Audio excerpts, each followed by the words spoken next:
ध्ययेत् शारदचन्द्रसुन्दरमुखम्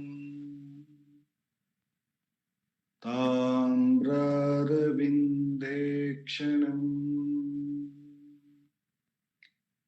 भक्ताभीष्टवराभयप्रदकरम् कौपीनमात्रोज्ज्वलम् स्वात्मानन्दरसानुभूतिविवशम् सर्वानवद्याङ्गकम् श्रीमन्तं श्रीरमणीश्वरं गुरुवरं योगासनाध्यासितं ध्यायेत् श्रीरमणीश्वरम् ध्यायेत् श्रीरमणीश्वरम्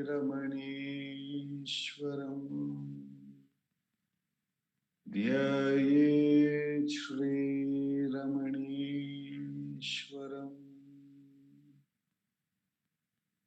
हृदयकुहरमध्ये केवलं ब्रह्ममात्रम् यहमहमिति साक्षात् आत्मरूपेण भाति हृदि विषमनसा स्वं चिन्वतामच्युतावत् पवनचलनरोधात् आत्मनिष्ठो भवत्वम्। Namo Ramana. Welcome all to 5-day evening Atma Vichara session. We usually read Bhagavan's Upadesham from the book Ramana Answers, Self-Inquiry 1900 to 1950, a compilation of all the question and answers on the subject matter of Atma Vichara, self-inquiry, by our founder president Sri A.R. Natarajanji. Once we read Bhagavan's Upadesham from this book, we will contemplate on it by his grace and then do a 20-minute Atma Vichara. After that, there will be continued discussion on the Atma Vichara by Akka from the Ramana Gita.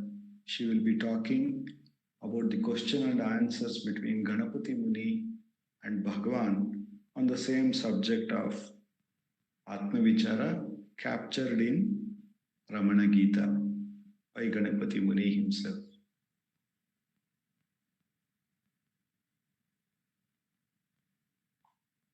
So, today we are going to look at the question number 74. The devotee asks, enquiry of who am I or of the I thought being itself a thought, how it can be destroyed in the process. The question is, enquiry of who am I or the I thought or of the I thought being itself a thought, how can it be destroyed in the process? Bhagavan gives an answer. When Sita was asked who was her husband among the rishis, within bracket Bhagavan says Rama himself being present there as a rishi. So when Sita was asked who was her husband among the rishis in the forest by the wives of the rishis, she denied each one as he was pointed out to her, but simply hung her head down, or simply hung down her head when Rama was pointed out. Her silence was eloquent. Similarly, the Vedas, who are eloquent in not this, and then remain silent. Their silence is the real state. This is the meaning of exposition by silence. When the source of the I thought is reached, it vanishes, and what remains over is the self. I repeat Bhagavan's answer. When Sita was asked who was her husband among the rishis, where Rama himself being present there as a rishi in the forest by the wives of the rishis, she denied each one as he was pointed out to her, but simply hung down her head when Rama was pointed out. Her silence was eloquent. Similarly, the Vedas are also eloquent in not this, and then remain silent. Their silence is the real state. This is the meaning of exposition by silence. When the source of the I thought is reached, it vanishes, and what remains over is the self. Here, Bhagavan is making two things clear to us. Like the wives of the rishis in the forest, when our intellect and mind keeps questioning, who am I, who am I,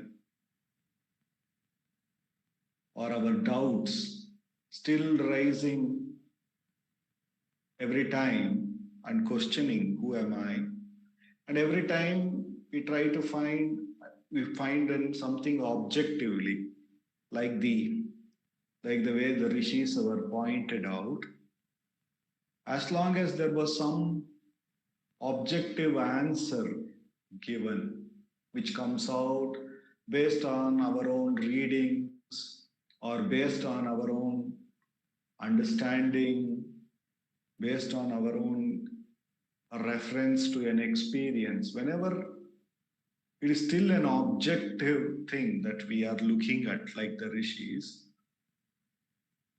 even though it is being pointed out by the same wives of the rishis, that means it is pointed out again. It is like the mind or the intellect putting the question, and it is also trying to give the answer. Like that, when the wives of the rishis are themselves pointing to the rishis, Sita keeps saying no. That means somewhere inside we know that that is not who we are, or that objective answer is not what it is. And we keep saying no. Or we are pointed, or sort of we are made to say it is no, because it is not the truth. Like moment if we are being shown a mobile of ours, and everybody keeps telling, is this your mobile, is this mobile, we keep saying no, that's not mine. But moment it is ours, it just take it, right? So likewise, we become silent, because that is what it is that we were looking for. So here, once the truth is known, the source of the I thought is known, it is found to be ever present, even before this doubt was, even when the doubt was, even after the doubt looked for the answer, it was the only thing which was present. And when we really come one on one, Bhagavan is saying, when we really get back to our real nature, then silence alone will prevail, because there is no two. There is no one who is trying to search for an object. The subject and the object which we were searching becomes one. And the difference of subject object totally vanishes. So then there is no two, and therefore silence alone prevails. So here Bhagavan is saying, when Sita was asked who was her husband among the rishis in the forest by the wives of the rishis, she denied each one as he was pointed out to her, but simply hung down her head when Rama was pointed out. The corollary of this also can be said, as long as we are not seeing the self, as long as we are not encountering, we are not become one with the self, there will be this duality. This duality will continue to be there, and we will be continued in this process of telling not this, not this, not this.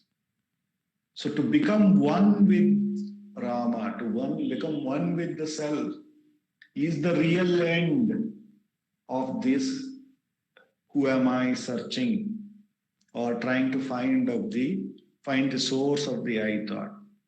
Then what remains is silence, because then the self is as self. The self has not become some other identity to search for itself. It's like the rope has not become snake to find its source and become the rope. The rope knows that it is the rope and there was never a snake, and that was all just an imagination. So then silence alone is prevailed, where the rope doesn't go looking for a rope, isn't it? Rope knows it is the rope. And all the false identity is simply dropped. So then silence alone prevails.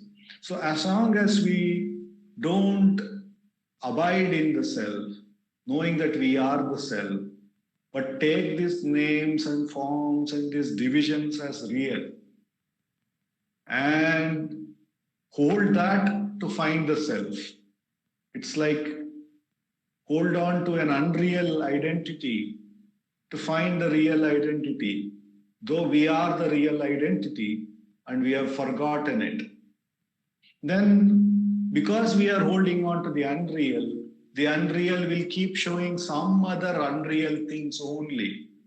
It can't show the reality, because the adhisthana, the substrate for that unreal, is the reality. So the unreal has to simply become non-existent, or no more that reality for the unreal should be attributed. Then what remains, Bhagavan says, is the self.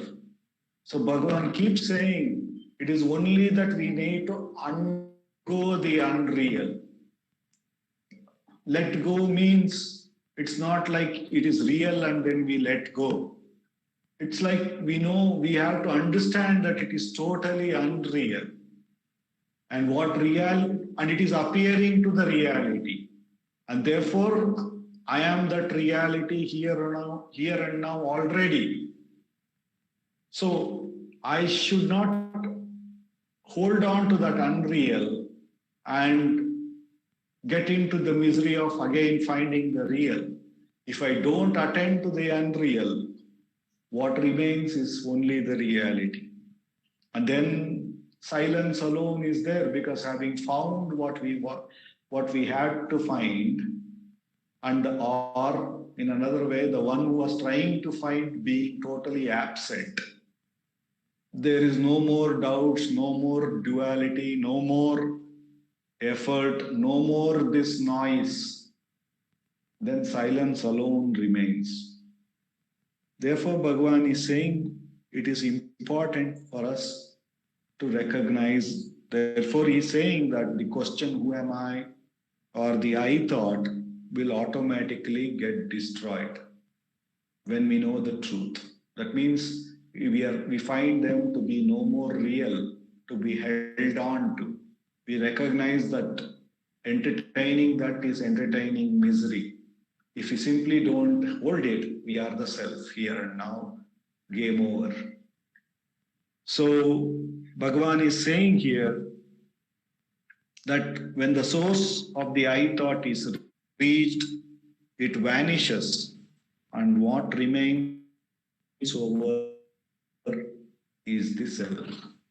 When the self is seen as self and remained as self, in self there is no thought, no finding, nowhere to go, nothing to achieve. It is Purna here and now. And all this Apurna is no more given any reality. The immense grace of Bhagavan, with which alone we could have come to this direct path of Atma Vichara. That grace which reminds us that whenever a thought rises, it is all the Apurna that is rising there. He asks us to diligently inquire to whom is this thought. Recognize that there is this hidden duality, identity that has been there called I, and we recognize that it is for me. Thereupon, when we inquire, who am I?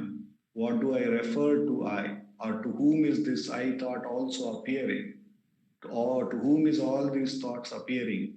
Instead of looking for an answer again mentally, if we go inwards to that source to whom it is appearing and recognize that is the self, that is what I am, it's appearing to me, and therefore remain there in that pristine state, then Bhagavan assures with repeated practice, all these thoughts will diminish and the mind will gain enough strength to remain at this source.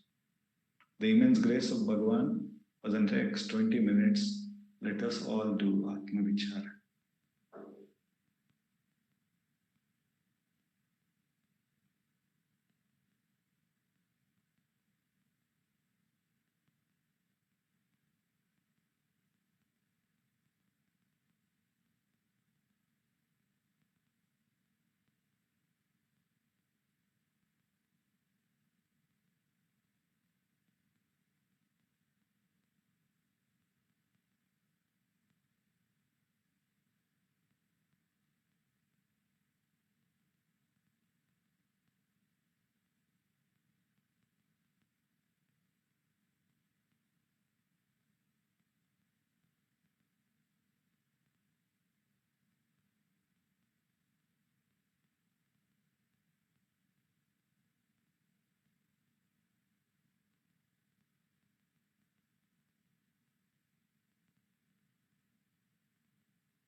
Bhagavate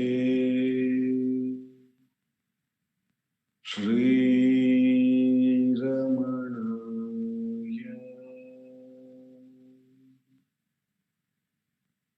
Over to Shardaka.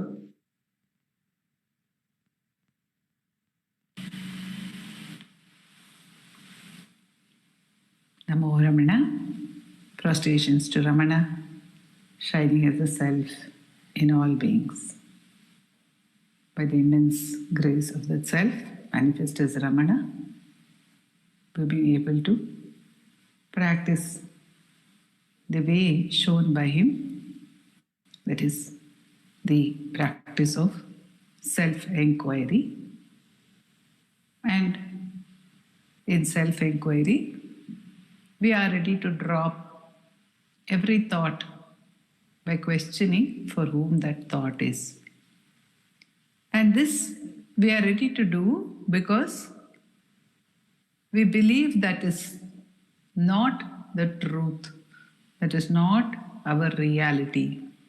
It is a mere appearance, it's a mere thought. It's not I. And we want to know who the I is. Why do we want to know who the I is? It may be out of pure yearning for knowledge, a pure jignasa, as it were. Just that I need to know who I am. How can I live without knowing who I am?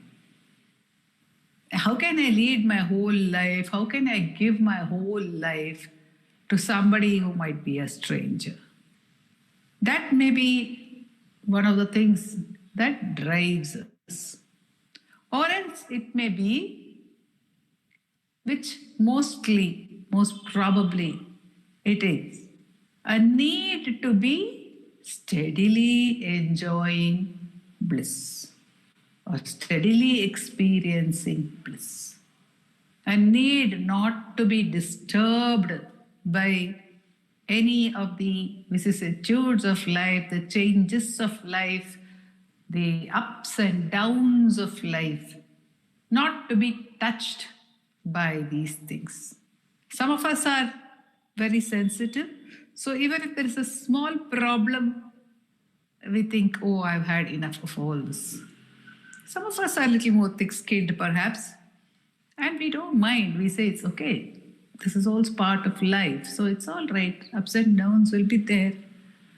So sometimes even the detachment allows us to continue without turning away from this movement which we call life, but which is really only an experience of a series of thoughts.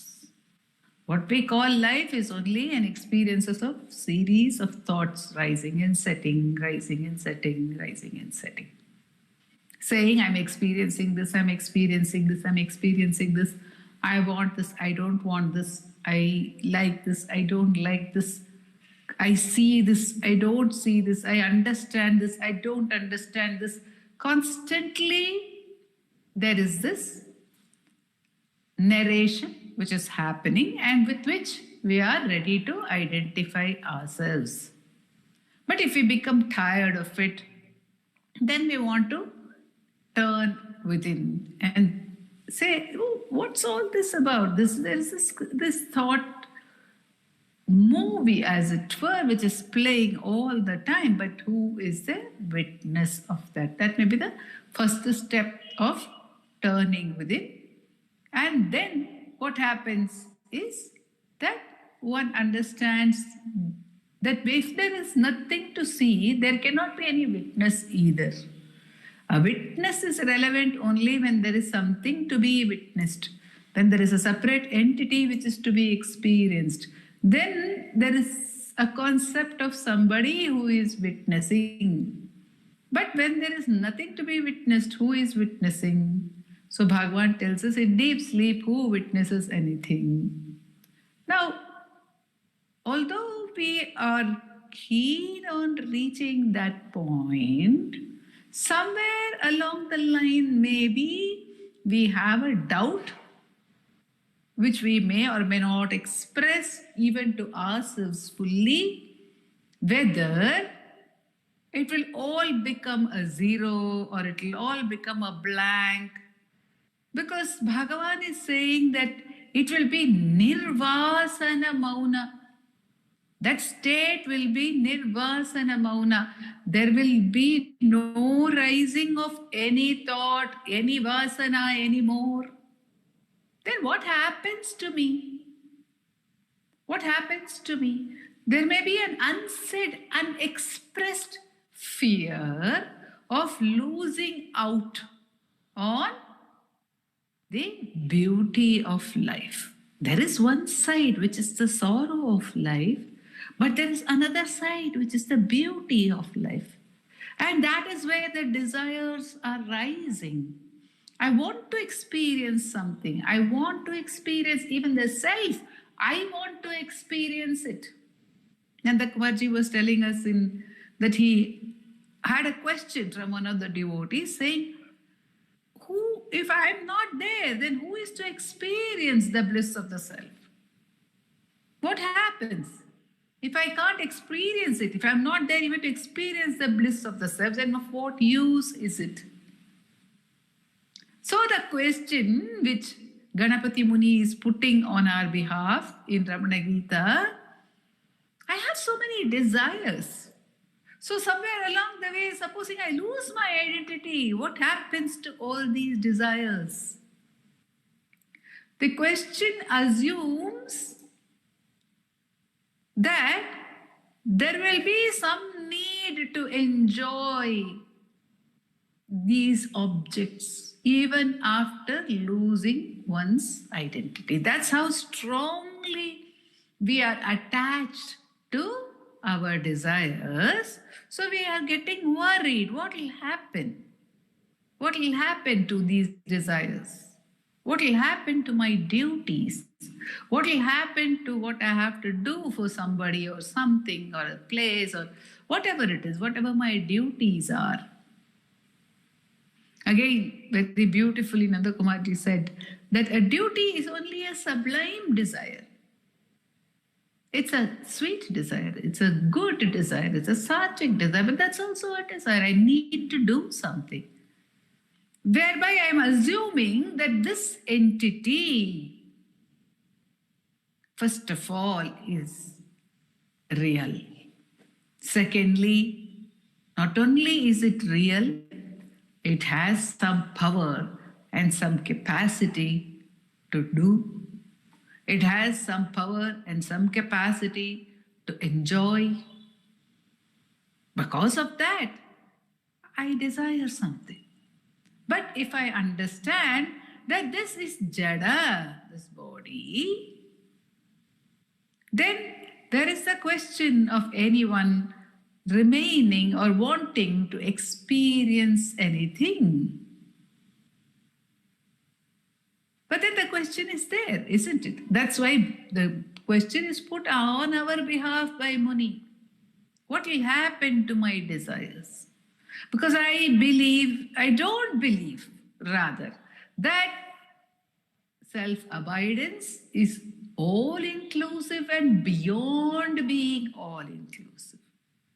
It is, Bhagavan will tell us later in Ramana Gita, he will say, this is all the fruits of all the actions that one may ever do. Such is that bliss, such is that peace, such is that abundance. If we were convinced that it is indeed so, then there may not be any further need for anything. A need for something is a desire. Then there may not be a further need for anything. Then we are ready to drop our needs. So Bhagavan says, all right, one is that it has to be nirvasana mauna. Second, it has to be Sarva Bhuta Samatva. Even that is not something we may be comfortable with. We have to love creatures whom we now despise. We have to accept people whom we may find unacceptable. That oneness, is it something beautiful or is it something which is scaring us?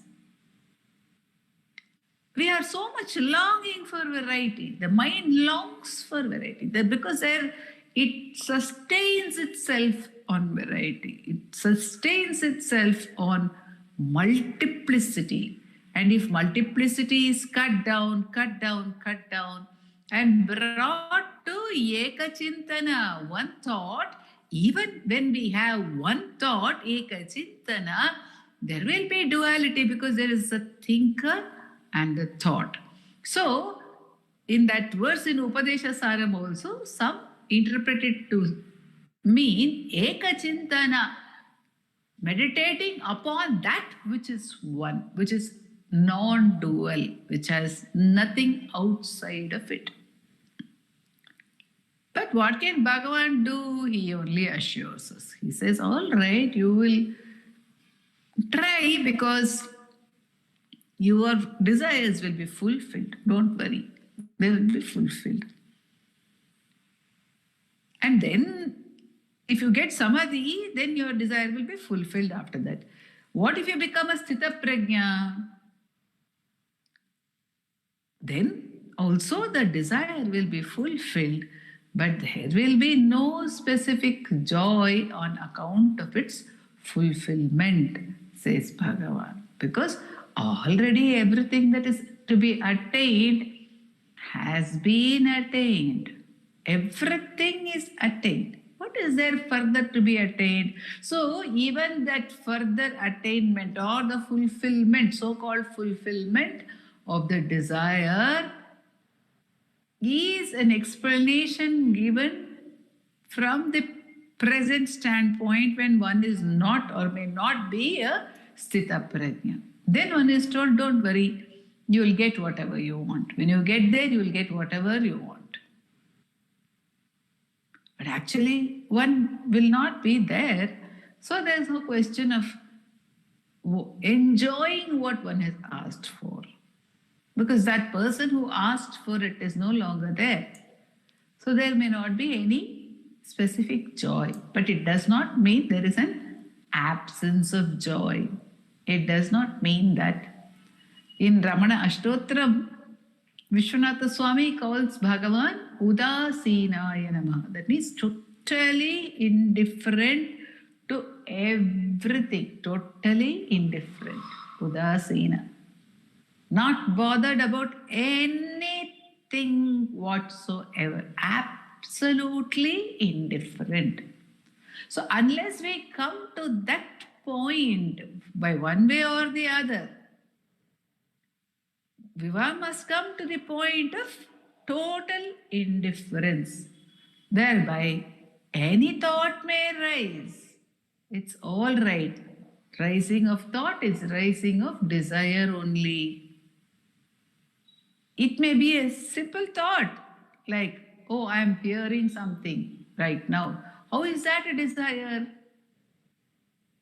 If I'm just listening to something, I just happen to hear some sound from outside and I register the sound. So it doesn't look like a desire, isn't it?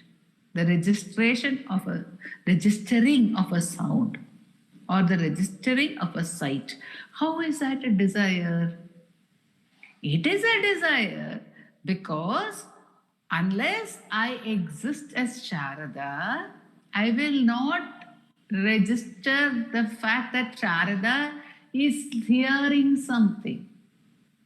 And I existing as Sharada, why do I exist as Sharada but for my desire to exist as Sharada?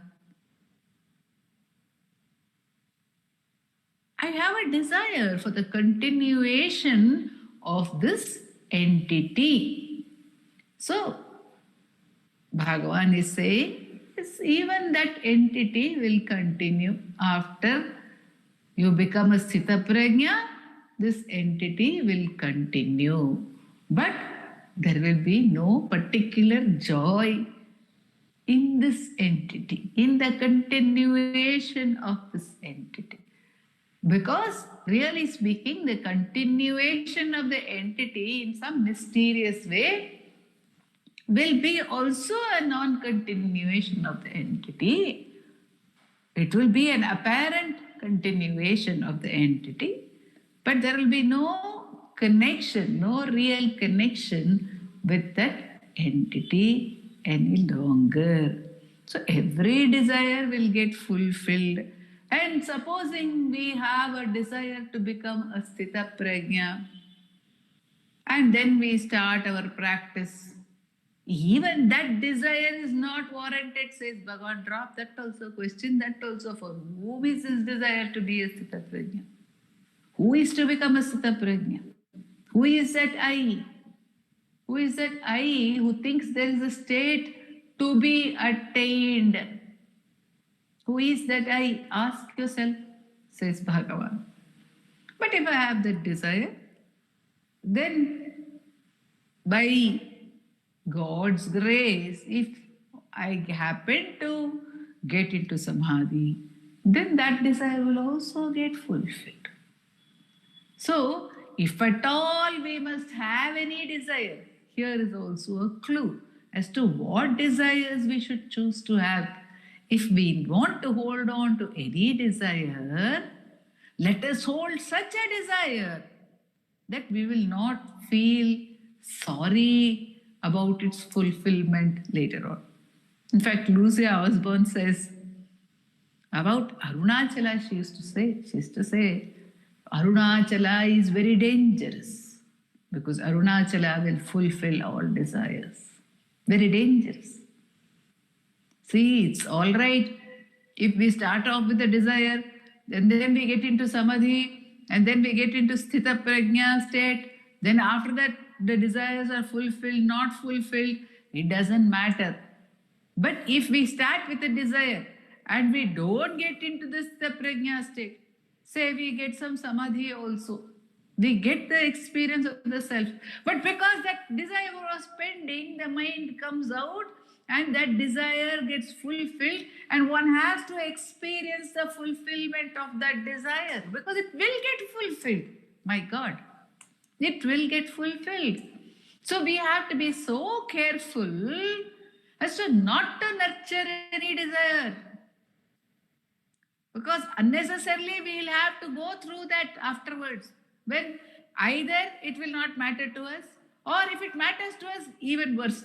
Because if we have not become steadily abiding in the self and it matters to us, then we are caught once again in this cycle of desiring and wanting and starting something and finishing something. So Bhagavan suggests that every thought which is actually a form of desire must be addressed as and when it arises, not pursued, not held, not wondering whether it will reach its completion or not reach its completion and what could be its completion. Not wondering about it at all, but being ready to drop it there and then, allowing whatever completion is, let it be, does not matter. We can reach that point here and now to the extent possible of not worrying about the desire, not bothering about it, by recognizing that the state beyond desire is far, far more beautiful than anything else that we could ever imagine or ask for. When we dwell on that truth, and then gradually we learn to drop the desire or the anticipation in the sadhana as well. And again, as Kumarji said, with a light touch. When the sadhana, it becomes with a light touch. There is no heavy holding on, there is no heavy pushing of ourselves even to get back to the center. It is totally light. There will be no desire even for that, because that would again be a thought. We'll be ready to see even this is a thought. Okay, let me question this also and get back to the source and recognize that none of these desires matter, none of these thoughts matter, nothing is of significance other than the self. That's what Bhagavan says in his Anva Vidya Geetam also. Tannai aridal indri pinnai yedarihilan. What is there to be known if one does not know the self? And if once the self is known, what else is there? What else remains? Then Vishwanatha Swami goes on to say in the next one nama after that, after Udasinaya Namah, Mahayogine Namah, Mahotsahaya Namah, full of enthusiasm, full of joy, because nothing remains to be asked for. There is no lack, no emptiness, no worry. Everything is brimming. That's what Bhagavan shows us by every moment of his life. And that's where Bhagavan promises he will lead us once, by that very grace, we learn to trust him completely. Om Namo Bhagavate Sri Ramanaya.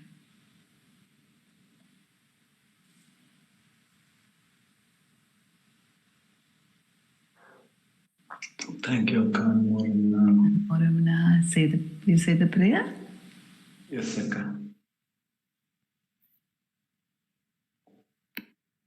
Apara Satchit Sukhavarirashi Yasyormimatram Bhuvanam Samastam